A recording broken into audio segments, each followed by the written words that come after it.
2019ஆம் ஆண்டு முன்பாதியில் திண்டுக்கல் மாவட்டத்தில் மாணவி கலைவாணி என்பவர் கொடூரமான முறையில் கொலை செய்யப்பட்டார்.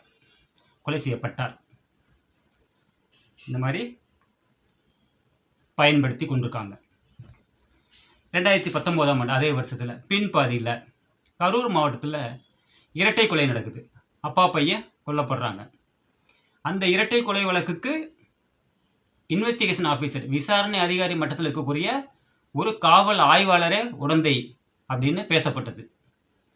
இந்த இரட்டை கொலை வழக்கை, கரூர் மாவட்ட இரட்டை கொலை வழக்கை மதுரை உயர்நீதிமன்ற கிளை தானாக முன்வந்து சூமோட்டோ வழக்காக விசாரித்தது. அந்த வழக்கு இன்னைக்கும் நிலுவையில் இருக்குது. அந்த வழக்கில் பாதிக்கப்பட்ட அந்த 2 குடும்பங்களுக்கும் இதுவரைக்கும் 10 பைசா தரல. நம்ம அந்த டாப்பிக்கே வரல. நீதிமன்றம் அதை பற்றி கவலைப்படல, அரசாங்கம் அதை பற்றி கவலைப்படல. நீதிமன்றம் அன்றைக்கி வழக்கை எடுத்துச்சு, விசாரிச்சது, நிலுவையில் வச்சிருக்குது. இது 2019 நடந்தது. 2020 வருஷம் தூத்துக்குடி மாவட்டம் சாத்தான்குளம் தந்தை மகன் யார் கொன்னது? போலீஸ்காரங்களே கொன்னாங்க, எல்லாருக்கும் தெரியும். அப்போ 2019 தந்தை மகன் கொல்லப்படுறாங்க, அதில் போலீஸ் உடந்த. 2020 தந்தை மகன் கொல்லப்படுறாங்க, அதை கொல்வதே போலீஸு. இந்த 2020 சாத்தான்குளம் தூத்துக்குடி மாவட்டம் அந்த வழக்கையும் மதுரை உயர்நீதிமன்ற கிளை சூமோட்டோ வழக்கு எடுத்து விசாரித்தது.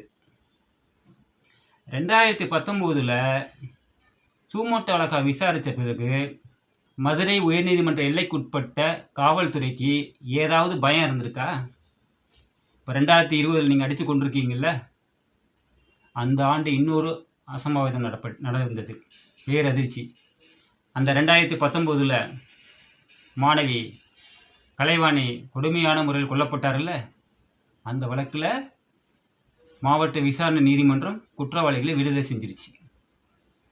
அப்போ நீங்கள் இன்வெஸ்டிகேஷன் ஆஃபீஸில் எந்த லட்சணத்தில் வேலை பார்த்துருக்கீங்க? மதுரைக்கு 100 கிலோமீட்டர் கூட இல்லைங்க, 60 கிலோமீட்டர், 70 கிலோமீட்டர், 100 கிலோமீட்டர், 150 கிலோமீட்டரில் இப்படி நடந்துக்கிட்டு இருக்குது.